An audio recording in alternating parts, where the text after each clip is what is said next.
Hello everyone. In today's video, I'm going to show you how to fix AniWatch not working.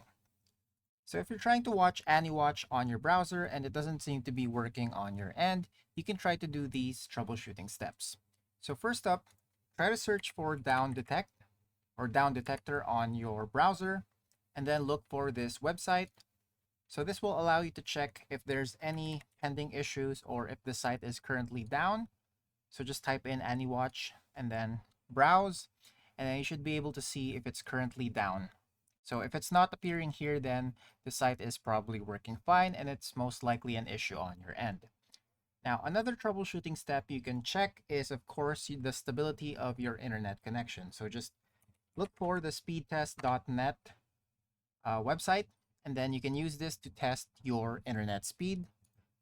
Just click on go and it'll automatically test your internet speed for you. Now, if everything seems fine with your internet, then you can also try to check if you have any pending updates on your browser. So just look for the help option on the three dots icon on your browser and then click on about Google Chrome. And then you should see if there's any pending updates. Now, if that doesn't work or if all else fails, it's worth reaching out to AniWatch support. Just look for their contact us page and then you should be able to send a message to them. And that's it for today. Thanks for tuning in and I'll see you next time.